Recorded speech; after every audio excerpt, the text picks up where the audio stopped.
आप लोगों ने बायोटेक्नोलॉजी के लैब में और माइक्रोबायोलॉजी के लैब में लैमिनार एयर फ्लो तो देखा ही होगा। तो आज इस वीडियो लेक्चर में हम लोग उसी लैमिनार एयर फ्लो कैबिनेट के बारे में डिस्कस करने वाले हैं, जिसको कि हम लोग टिश्यू कल्चर हुड के नाम से भी जानते हैं। एक पार्शियली इनक्लोज्ड वर्क स्टेशन होता है जिसको डिज़ाइन किया जाता है सेंसिटिव मटेरियल्स को हैंडल करने के लिए या फिर बायोलॉजिकल सैंपल्स को हैंडल करने के लिए। मेनली ऐसे सब्सटेंस को हैंडल करने के लिए जो कि कंटेमिनेट ऐसे वर्क्स को परफॉर्म करने के लिए हम लोग लैमिनार एयर फ्लो यूज़ करते हैं, जहाँ जो हम लोग चाहते हैं कि वो कम्प्लीटली कंटेमिनेशन फ्री हो, यानी कि एसेप्टिक इन्वायरमेंट में अगर हमें कोई वर्क कंडक्ट करना है, कोई वर्क परफॉर्म करना है, तो वो हम लोग कहाँ पर करते हैं, वो हम लोग लैमिनार एयर फ्लो में करते हैं। Laminar air flow should not be confused with fume hood और बायोसेफ्टी कैबिनेट। जो बायोसेफ्टी कैबिनेट है और लैमिनार एयर फ्लो है, इन दोनों का जो फंक्शन होता है वो बिल्कुल सेम होता है। दोनों में बेसिक जो डिफरेंस होता है वो ये होता है, बायोसेफ्टी कैबिनेट ऐसे डिज़ाइन किए जाते हैं कि वो जो यूज़र है वो यूज़र की सेफ्टी पे ज़्यादा ध्यान देता है, यूज़र की कंप्लीटली सेफ होना चाहिए, जबकि जो प्रोडक्ट होता है उसकी सेफ्टी थोड़ी बहुत कहीं ना कहीं कॉम्प्रोमाइज़ हो जाती है। जबकि जो लेमिनार एयर फ्लो होता है, लेमिनार एयर फ्लो को इस तरीके से डिज़ाइन किए जाते हैं कि जो भी प्रोडक्ट हम हैंडल कर रहे हैं, जिस भी प्रोसीजर को हम कंडक्ट कर रहे हैं, वो जो प्रोडक्ट हो वो कम्प्लीटली सेफ हो, जबकि जो यूज़र होता है उसकी सेफ्टी कहीं ना कहीं थोड़ी बहुत कॉम्प्रोमाइज़ हो सकती है। फ्यूम हुड आपको जनरली देखने को मिलेगा केमिस्ट्री के लैब में। इसको हम लोग यूज़ करते हैं ऐसे केमिकल्स को हैंडल करने के लिए जो कि गैस रिलीज या टॉक्सिक फ्यूम रिलीज करते हो।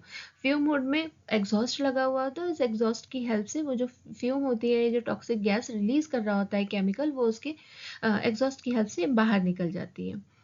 A clean and hygienic atmosphere is required for the manufacturing and packaging। बहुत सारी मेडिसिन ऐसी होती हैं जिनकी जब मैन्युफैक्चरिंग करनी होती है, तो उस केस में हमें बिल्कुल एसेप्टिक एनवायरनमेंट चाहिए होता है, कोई भी कंटामिनेशन नहीं चाहिए। तो ऐसे प्रोडक्ट्स की मैन्युफैक्चरिंग होती है, जो पैकेजिंग होती है, वो कहाँ पर होती है? लैमिनार एयर फ्लो कैबिनेट के अंदर होती है। बायोटेक्नोलॉजी लैब की और माइक्रोबायोलॉजी लैब की बात करें तो media plate preparation, microbial culturing करने का जो भी प्रोसीजर होता है वो सब हम कहाँ पर करते हैं? लैमिनार एयर फ्लो में करते हैं। और कुछ ऐसे इलेक्ट्रॉनिक डिवाइसेस भी होते हैं जो कि पार्टिकल सेंसिटिव होते हैं, थोड़ा बहुत भी अगर उनमें डस्ट चला गया तो वो फंक्शन प्रॉपर नहीं करेंगे। तो इस तरीके के इलेक्ट्रॉनिक डिवाइसेस की भी जो मैन्युफैक्चरिंग होती है वो कहाँ पर होती है? लैमिनार एयर फ्लो में होती है। अब देख लेते हैं कि लैमिनार एयर फ्लो में कौन कौन से कंपोनेंट्स पाए जाते हैं, यानी कि अगर एक लैमिनार फ्लो हुड है या लैमिनार एयर कैबिनेट है, तो उसमें कौन कौन से पार्ट्स प्रेजेंट होंगे। सबसे पहले होगा एक कैबिनेट। एक कैबिनेट कंप्लीटली क्लोज्ड, एक कैबिनेट आपको प्रोवाइड किया जाता है जिसमें सारा जो वर्क होगा जिसके अंदर हम परफॉर्म करेंगे। देन उसके बाद एक होता है ब्लोअर और फैन। ब्लोअर और फैन का मेन पर्पस होता है जो एयर होती है, इन्वायरमेंट की एयर होती है, उसको सक करना और उसको प्रॉपरली लैमिनार एयर फ्लो के अंदर सर्कुलेट करना। देन प्री फिल्टर्स प्रेजेंट होते हैं। प्री फिल्टर्स जो भी ब्लोअर फैन, जो इन्वायरमेंट की जो इन्वायरमेंट की जो एयर होगी वो प्री फिल्टर से पास होकर के जाती है, जाके ताकि जो भी लार्ज डस्ट पार्टिकल्स हैं वो उन प्री फिल्टर्स में ही इंट्रैप हो सके। नेक्स्ट है हेपा फिल्टर। सो जो मेन पर्पस होता है, जो मेन काम करता है लैमिनार एयर फ्लो में, वो काम किसका होता है? वो होता है हेपा फिल्टर्स का। हेपा फिल्टर्स का फुल फॉर्म क्या है? High efficiency particulate air filters. तो इनका जो मेन काम होता है वो काम होता है माइक्रो ऑर्गेनिजम्स को और डस्ट को रिमूव करना। जो प्री फिल्टर्स होते हैं वो लार्ज डस्ट पार्टिकल्स को रिमूव करते हैं, फिल्टर करते हैं, जबकि जो हेपा फिल्टर होता है वो स्मॉल डस्ट पार्टिकल और स्मॉल माइक्रो ऑर्गेनिजम्स जो कि प्री फिल्टर से प्रॉपरली फिल्टर नहीं हो पाते हैं, उनको भी फिल्टर करने का काम कौन करता है? हेपा फिल्टर हो करता है। उसके बाद लेमिनार एयर फ्लो में आपको एक यूवी लैंप देखने को मिलेगा। यूवी लैंप का वर्क होता है वर्क एरिया को बिफोर यूज और आफ्टर यूज स्टेरलाइज करना। देन आपको एक फ्लोरेसेंट लैम्प या फिर हम कहें कि एक नॉर्मल लाइट आपको देखने को मिलेगी। उसका मेन काम क्या होता है? उसका काम होता है सफिशिएंट लाइट प्रोवाइड करना ड्यूरिंग द प्रोसीजर। देन एक वर्किंग स्टेशन, एक प्लेटफॉर्म होगा ऑब्वियसली, जहाँ पर आप सारे अपने ग्लासवेयर्स रख सको, अपने केमिकल्स रखो सको, और जो भी आपको प्रोसीजर कंडक्ट करना है वो प्रोसीजर आप उस वर्किंग स्टेशन या उस प्लेटफॉर्म पे आप अपना कंडक्ट कर सकते हैं। जो ये वर्किंग स्टेशन, ये जो प्लेटफॉर्म बना हुआ होता है, ये स्टेनलेस स्टील का बना हुआ होता है, सो दैट कोई भी उसमें रस्टिंग ना हो, और जो क्लीनिंग का प्रोसीजर भी ईजी हो। जो पूरा लेमिनार एयर फ्लो कैबिनेट आपको देखने को मिलेगा वो स्टेनलेस स्टील का ही बना हुआ होता है। प्रिंसिपल ऑफ ऑपरेशन क्या है? तो लेमिनार एयर फ्लो जो मेन प्रिंसिपल है वो किसके ऊपर बेस्ड है? वो बेस्ड है हेपा फिल्टर के ऊपर। जैसे कि मैंने बताया, इसका फुल फॉर्म क्या होता है? High efficiency particulate air filter. ये एक ऐसा फिल्टर है जो कि एयर को यूनिडायरेक्शनल फ्लो देता है। यानी आपकी जो एयर है, अगर वो ऐसे सीधे फ्लो कर रही है तो सारी एयर ऐसे सीधे ही फ्लो करेगी। अगर आपकी एयर का फ्लो कुछ इस तरीके से है, टॉप से बॉटम की तरफ है, तो एयर का फ्लो टॉप से बॉटम की तरफ ही होगा। सो वो unidirectional air flow provide करता है। हेपा फिल्टर्स के जो हेपा फिल्टर होता है, हेपा फिल्टर से जो भी एयर पास होकर के आती है उसकी जो स्पीड होती है वो अराउंड 0.5 मीटर पर सेकेंड होती है, और उसके जो फिल्टर्स के जो पोर साइज होते हैं वो पोर साइज होता है 0.3 माइक्रोन। ये तो जितने भी माइक्रो ऑर्गेनिज्म है या जो डस्ट पार्टिकल हैं जिनका की साइज 0.3 माइक्रोन है या उससे ज़्यादा है, वो सारे के सारे हेपा फिल्टर्स में, इफ के फिल्टर्स में इंट्रैप हो जाते हैं, हेपा फिल्टर को पास नहीं कर पाते हैं। और हमारे इन्वायरमेंट में जितने ज़्यादातर जो भी डस्ट पार्टिकल और माइक्रो ऑर्गेनिजम्स पाए जाते हैं उनका जो साइज होता है, मिनिमम साइज उनका 0.3 माइक्रोन ही होता है। सो हम कह सकते हैं कि कोई भी एयर अगर हेपा फिल्टर से पास होकर के आ रही है तो वो 99.97 तक जो भी पार्टिकल्स प्रेजेंट थे उस एयर में उसको वो रिमूव कर देगी। हेपा फिल्टर्स के जो फिल्टर्स बने हुए होते हैं वो बने हुए होते हैं या तो नेचुरल फाइबर्स जैसे कि सेलुलोज के बने हुए होंगे या ग्लास फाइबर्स के बने हुए होते हैं, या फिर वो सिंथेटिक फाइबर्स से बनते हैं जैसे कि पॉलीकार्बोनेट। पॉलीकार्बोनेट का एक एग्जांपल मैंने यहाँ पर दिया हुआ है आप लोगों को, पॉलीटेट्राफ्लोरोइथाइलीन, जो कि बहुत स्मॉल ओपनिंग, जैसा कि मैंने बताया कि 0.3 माइक्रोन के अराउंड उनका पोर साइज होता है। जो भी हेपा फिल्टर से एयर निकलती है, मैंने बताया ना कि एक यूनी डायरेक्शनल फ्लो प्रोवाइड करता है। सो कंटिन्यूअसली यूनी डायरेक्शनल फ्लो का एयर के होने की वजह से क्या होगा कि क्रॉस कंटेमिनेशन नहीं हो सकती, यानी कि इन्वायरमेंट की जो एयर होती है वो अंदर कैबिनेट के अंदर एंटर नहीं कर पाती, क्योंकि कंटिन्यूअसली एयर का फ्लो आता रहता है। तो यहाँ पे लिखा हुआ है कि पॉजिटिव प्रेशर क्रिएट होता है हेपा फिल्टर की वजह से, जिससे कि जो अनफिल्टर्ड होती है या जो बाहर की एयर होती है वो लेमिनार एयर फ्लो के अंदर एंटर नहीं कर पाती है। नेक्स्ट हम लोग देख लेते हैं types of laminar air flow. So जो लेमिनार एयर फ्लो होते हैं वो टू टाइप्स के होते हैं, हॉरिजॉन्टल एंड वर्टिकल। इनको हॉरिजॉन्टल और वर्टिकल कहा जाता है on the basis of HEPA filter position. HEPA filter की पोजीशन जैसी होगी और हेपा फिल्टर से अगर एयर जो पास आउट हो रही है वो हॉरिजॉन्टली पास आउट हो रही है तो वो लेमिनार एयर फ्लो क्या कहलाएगा? आपका हॉरिजॉन्टल लेमिनार एयर फ्लो। अगर हेपा फिल्टर से जो एयर पास हो रही है वो कुछ इस तरीके से हो रही है, वर्टिकली हो रही है, यानी कि टॉप से बॉटम की तरफ हो रही है, तो वो लेमिनार एयर फ्लो आपका क्या कहलाएगा? वो वर्टिकल लेमिनार एयर फ्लो कहलाएगा। तो सबसे पहले हम लोग बात कर लेते हैं हॉरिजॉन्टल लेमिनार फ्लो हुड की। यहाँ पे एक ये डायग्राम दिया हुआ है लेमिनार फ्लो हुड का, हॉरिजॉन्टल लेमिनार फ्लो हुड का। तो अभी हमने पीछे जो कंपोनेंट डिस्कस किए थे ना, वो हम कंपोनेंट देख लेते हैं। तो सबसे पहले हमने क्या देखा था? लेमिनार फ्लो हुड का कैबिनेट। सो ये पूरा आपका कैबिनेट हो गया। ये ग्लास शील्ड हो गया या डोर हो गया जिसको कि हम लोग ओपन करते हैं और क्लोज करते हैं। ये क्या दिया हुआ है यहाँ पर? ये आपका प्लेटफॉर्म दिया है या वर्किंग स्टेशन दिया है, जैसे कि आप देख सकते हो स्टेनलेस स्टील का बना हुआ होता है। क्योंकि ये हॉरिजॉन्टल लेमिनार एयर फ्लो है तो ये सामने में आपको जो दिख रहा है ये है हेपा फिल्टर। ओके, यहाँ पर हेपा फिल्टर प्रेजेंट है। इस हेपा फिल्टर के पीछे प्रेजेंट है ब्लोअर। ये नीचे में आप ये देख सकते हो, आपको यहाँ पर कुछ दिख रहा है ना, ये हो गए प्री फिल्टर्स। फिर आप यहाँ पर कुछ बटन्स देख सकते हो लाइट्स के। इसमें से एक बटन जो होगा वो होगा आपका ऑन ऑफ का, जो सेकेंड वाला होगा वो होगा आपका यूवी लाइट का, जो थर्ड वाला होगा वो होगा फ्लोरेसेंट लाइट का, और जो फोर्थ वाला होगा वो होगा ब्लोअर और फैन का। ये तो हमने बात कर लिया इसके कंपोनेंट्स की।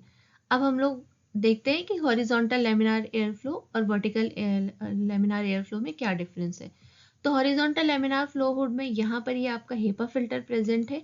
तो जो एयर का जो फ्लो होगा वो कुछ इस तरीके से होगा, सामने की तरफ होगा, यानी हॉरिजॉन्टली होगा। जो भी यूजर है आपका वो यहाँ पर बैठा हुआ है, यहाँ पर अपनी एक्टिविटी परफॉर्म कर रहा है, तो जो एयर का जो फ्लो होगा वो किसकी तरफ होगा, वो यूजर की तरफ होगा। किस तरीके से इसकी फंक्शनिंग होती है, ये जो नीचे आपके यहाँ पे प्री फिल्टर्स प्रेजेंट है, इन्वायरमेंट की एयर इन प्री फिल्टर्स में एंटर करेगी। प्री फिल्टर्स में लार्ज जो डस्ट पार्टिकल होंगे वो इंट्रैप हो जाएंगे, एंड देन जो फिल्टर्ड एयर होगी वो ब्लोअर की हेल्प से लैमिनार हेपा फिल्टर से होकर के पास करेगी। और जो भी आपके स्मॉल माइक्रो ऑर्गेनिज्म हैं और जो स्मॉल डस्ट पार्टिकल्स थे वो सारे हेपा फिल्टर में इंट्रैप होकर के जो आपकी कंप्लीटली स्टेराइल एयर है वो यूजर की तरफ आएगी, वो कुछ इस तरीके से सामने की तरफ आएगी। सो यहाँ पर हम कह सकते हैं कि अगर हम कोई भी कंटेजियस सब्सटेंस के साथ अगर वर्क कर रहे हैं या कंटेजियस माइक्रो ऑर्गेनिज्म के साथ वर्क कर रहे हैं तो कहीं ना कहीं जो यूजर होगी उसकी जो सेफ्टी होगी वो कॉम्प्रोमाइज हो सकती है। नेक्स्ट है आपका वर्टिकल लेमिनार फ्लो हुड।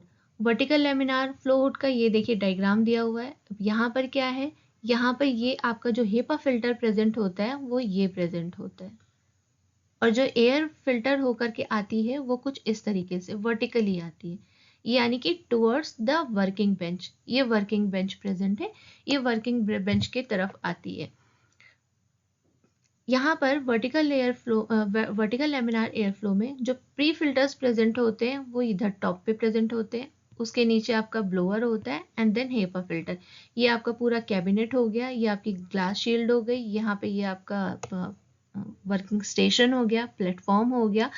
एक डिफरेंस यहाँ पर ये होता है कि वर्टिकल लेमिनार एयर फ्लो में आप क्या देखोगे कि यहाँ पर वर्किंग स्टेशन के साइड में ना, पीछे के साइड में small small perforation, small holes दिए होते हैं, सो दैट ये जो भी फिल्टर्ड एयर आ रही है टुवर्ड्स द वर्क स्टेशन वो थोड़ा बहुत उसका जो अमाउंट होता है वो इन परफोरेशंस के थ्रू पास होकर के चला जाता है। जबकि ज़्यादातर जो एयर होती है वो क्या होती है, वो वर्किंग स्टेशन से, प्लेटफॉर्म से टकरा करके बाहर की साइड कुछ इस तरीके से बाहर की तरफ निकलती है। ये लेमिनार जो वर्टिकल लेमिनार एयर फ्लो है, यहाँ पर जो यूज़र होगा वो यूज़र की तरफ डायरेक्टली एयर नहीं जाती है। तो हम ये कह सकते हैं कि हॉरिजॉन्टल के कंपैरिजन जो लेमिनार एयर, जो वर्टिकल लेमिनार एयर फ्लो है, इसमें जो यूज़र है उसकी सेफ्टी थोड़ी बहुत कंसिडर्ड होती है, बहुत ज़्यादा, क्योंकि हॉरिजॉन्टल में क्या है, जो एयर है वो डायरेक्टली यूज़र की तरफ आ रही है, जबकि जो वर्टिकल है वो डायरेक्टली यूज़र की तरफ नहीं आ रही है। लेकिन हाँ, वर्टिकल लेमिनार एयर फ्लो में क्या होता है कि जो भी आप ग्लासवेयर है या जो भी प्रोडक्ट हैंडल कर रहे हो तो उनको टर्बुलेंस देखने को मिल सकता है, क्योंकि जो एयर है, जैसे कि मैंने आपको पीछे बताया था, 0.5 मीटर पर सेकेंड की स्पीड से एयर आती है, तो वो इतनी प्रेशर में जब एयर आएगा तो थोड़ा बहुत टर्बुलेंस देखने को मिल सकता है। अब हम देख लेते हैं कि कोई भी लेमिनार फ्लो कैबिनेट को रन करने के लिए क्या क्या प्रोसीजर फॉलो करने पड़ते हैं हमें। तो सबसे पहले आपको क्या करना है, अपना वर्क स्टार्ट करने से 15 to 20 मिनट पहले आपको यूवी लाइट ऑन को स्विच करना है, और आपको ये ध्यान रखना है कि उस समय जो ग्लास शील्ड हो या जो डोर हो लेमिनार का वो कम्प्लीटली क्लोज होना चाहिए।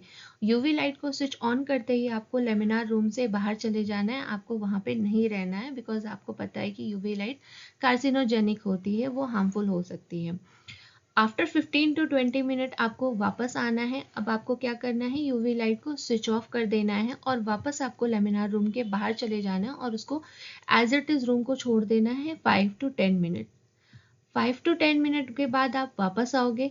अब आपको क्या करना है, आपको ब्लोअर को स्विच ऑन करना है, फैन जो नॉर्मल फैन का स्विच है उसको ऑन करना है, फ्लोरेसेंट लाइट को स्विच ऑन आपको करना है, ग्लास शील्ड को जो डोर दिया हुआ है उसको आप ऊपर उठाओगे, ओपन करोगे यानी कि आपका लेमिनार कैबिनेट को, और अपना वर्क शुरू करने से पहले जो भी प्लेटफॉर्म है या जो वर्किंग बेंच है उसको आप 70% अल्कोहल से अच्छे से क्लीन करोगे, वाइप करोगे, सो दैट प्रॉपर डिसइंफेक्शन हो सके। आपको अपना जो भी प्रोसीजर परफॉर्म करना है वो अपना प्रोसीजर आप परफॉर्म करेंगे। प्रोसीजर परफॉर्म करने के बाद आपको नॉर्मल लाइट स्विच ऑफ करनी है, आपको फैन स्विच ऑफ करना है और आपको ग्लास शील्ड क्लोज कर देनी है। हाँ, आपको वर्क शुरू करने से पहले आपने जैसे उसको 70% अल्कोहल से वाइप किया था, वैसे ही आप अपना काम खत्म करने के बाद आप सारे ग्लासवेयर्स वहाँ से हटाइए, वापस से उसको अच्छे से वाइप करिए, क्लीन करिए और सारी चीज़ें आपको स्विच ऑफ करनी है। आपको ग्लास शील्ड बंद करनी है, आपको जो डोर है उसका लेमिनार एयर फ्लो का वो क्लोज कर देना है। क्या क्या एप्लीकेशंस है, कहाँ कहाँ जो यूज़ होता है लेमिनार एयर फ्लो, तो सबसे ज़्यादा इसका जो यूज़ देखने को मिलेगा वो आपको मिलेगा फार्मास्यूटिकल इंडस्ट्री में, स्पेशली जहाँ पर पेरेंटल प्रिपरेशन होती है, यानी कि जहाँ पे इंजेक्शंस की मैन्युफैक्चरिंग होती है, उनकी फिलिंग सीलिंग कंपाउंडिंग होती है, वहाँ आपको देखने को मिलेगा वैक्सीन्स की प्रिपरेशन। तो जो पेरेंटल प्रिपरेशन है या जो वैक्सीन्स है, इनकी जो फिलिंग और सीलिंग की जो काम होता है वो कहाँ पर होता है, वो लेमिनार एयर फ्लो में होता है। देन आपको ये हॉस्पिटल्स में देखने को मिल जाएंगे, ऑपरेशन थिएटर में या फिर आईसीयू वगैरह में। नेक्स्ट आपको ये माइक्रोबायोलॉजी और बायोटेक्नोलॉजी की लैब में देखने को मिलेगा, जब आपको कल्चर की हैंडलिंग करनी है, मीडिया प्रिपरेशन करना है, टिश्यू कल्चरिंग करनी है, आपको जेनेटिक इंजीनियरिंग करनी है, तो ये सारे काम कहाँ पर करोगे आप, लेमिनार एयर फ्लो में करोगे। देन इलेक्ट्रॉनिक इंडस्ट्री में अगर आपको ऐसी चिप्स का या ऐसे इलेक्ट्रॉनिक डिवाइसेस की मैन्युफैक्चरिंग करनी है जो कि पार्टिकल सेंसिटिव हैं, डस्ट सेंसिटिव हैं, तो उनकी जो मैन्युफैक्चरिंग होती है वो भी कहाँ होती है, लेमिनार एयर फ्लो में होती है। Then food and beverages industry में भी जो पैकेजिंग होती है, जो फूड मटेरियल्स या बेवरेजेस की, उनकी पैकेजिंग के लिए भी आपको स्टेराइल एनवायरनमेंट चाहिए, स्टेराइल एसेप्टिक कंडीशन चाहिए, तो उनकी जो हैंडलिंग होगी वो भी कहाँ पर होगी, लेमिनार एयर फ्लो के अंदर ही होगी। लेमिनार एयर फ्लो के क्या क्या एडवांटेजेस हैं, सबसे बड़ा एडवांटेज तो ये है कि वो एसेप्टिक एरिया प्रोवाइड करता है, यानी कि कंटामिनेशन फ्री वर्क स्पेस देता है। प्रोडक्ट है वो पूरी तरीके से स्टेराइल हो, उसमें कोई भी कंटामिनेशन ना आए, किसी भी तरीके का कोई भी डस्ट पार्टिकल वो प्रोडक्ट को एंटर ना कर सके। तो ये आपको इसकी इंश्योरिटी आपको मिलती है, क्योंकि जो लेमिनार एयर फ्लो होता है उसका जो ऑपरेशन है वो बहुत ही सिंपल है, बहुत ही इजी है, बहुत ज़्यादा नॉइस क्रिएट नहीं करता है। देन आपको जो लेमिनार एयर फ्लो है वो डिफरेंट टाइप्स के मिल जाएंगे, डिफरेंट मॉडल्स के अवेलेबल हैं, तो ये सारे कुछ इसके एडवांटेजेस हो गए। लिमिटेशंस क्या क्या है, लिमिटेशंस है, सबसे पहला लिमिटेशन तो मैंने जैसे पीछे भी डिस्कस किया था, स्पेशली जो हॉरिजॉन्टल टाइप के साथ होता है कि जो ऑपरेटर होता है वो कम्प्लीटली प्रोटेक्टेड नहीं होता है। सो इसीलिए सजेस्ट किया जाता है कि लेमिनार एयर फ्लो में कोई भी अगर कंटेजियस माइक्रो ऑर्गेनिज्म है या इस तरीके का कोई भी आपका बायोलॉजिकल सैंपल है, तो उसकी हैंडलिंग लेमिनार एयर फ्लो में ना करके उसको बायोसेफ्टी कैबिनेट में उसको हैंडल किया जाए। हेपा फिल्टर का प्रॉपर आपका मेंटेनेंस होना चाहिए, प्रॉपर उसका टाइम टू टाइम रिप्लेसमेंट होना चाहिए, ताकि आपको जो प्रोडक्टिविटी है लेमिनार एयर फ्लो की वो आपकी अच्छी रह सके। जो इंस्टॉलेशन कॉस्ट होता है या जो ऑपरेटिंग कॉस्ट होता है वो थोड़ा सा हाई होता है, मशीन जो आपकी मिलती है, जो लेमिनार एयर फ्लो आपको मिलता है वो थोड़ा सा हाई कॉस्ट का मिलता है। Limited to small scale sterile work, एक टाइम पे आप थोड़े थोड़े लॉट के साथ ही वर्क कर सकते हो। अगर आपके पास बल्क में आपको कोई भी वर्क करना है तो वो आप एक बार में लेमिनार एयर फ्लो के अंदर नहीं रख सकते। सो ये कुछ इसकी लिमिटेशंस हैं। सेफ्टी गाइडलाइंस का क्या क्या ध्यान रखना है, अगर आप लेमिनार एयर फ्लो में वर्क कर रहे हो तो आपको इस बात का ज़रूर ध्यान रखना है कि जब आपने यूवी लाइट ऑन कर रखी है, जैसे कि मैंने बताया कि वर्क शुरू करने से 15 टू 20 मिनट पहले ही आपको यूवी लाइट ऑन करनी है। यूवी लाइट ऑन करते ही आपको लेमिनार रूम से बाहर चले जाना है। जब तक यूवी लाइट ऑन है तब तक आपको अवॉइड करना है लेमिनार एयर फ्लो के अंदर एंटर करने में। यूवी लाइट जब स्विच ऑफ हो जाए तब आपको जब यूवी लाइट स्विच ऑफ हो जाए उसके 5 टू 10 मिनट के बाद ही आपको अपना वर्क शुरू करना है। जब भी आप वर्क कर रहे हो, काम कर रहे हो लेमिनार एयर फ्लो में, तो आपको ध्यान रखना है कि 6 इंचेस का जो डिस्टेंस हो वो आप मेंटेन कर सको, ताकि जो भी हेपा फिल्टर से एयर आ रही है उससे जो भी होने वाला जो टर्बुलेंस है वो आप अवॉइड कर सको। ओवर क्राउडिंग आपको बिल्कुल अवॉइड करनी है। आपको अपना प्रोसीजर शुरू करने से पहले और शुरू करने के बाद आपको जो वर्किंग स्टेशन है उसको प्रॉपरली डिसइंफेक्ट करना है। सो ये था लेमिनार एयर फ्लो के बारे में। आई होप आप लोगों को वीडियो अच्छा लगा होगा। मेरे यूट्यूब चैनल पे और भी माइक्रोबायोलॉजी से रिलेटेड वीडियोस अवेलेबल हैं, आप उनको भी जा करके देख सकते हैं। कोई भी अगर क्वेश्चन है, कोई भी डाउट है, तो आप मुझे कमेंट सेक्शन में वो लिख करके पूछ सकते हैं। आई होप आपको ये वीडियो समझ में आया होगा, ये लेक्चर आपको समझ में आया होगा। Thank you for watching.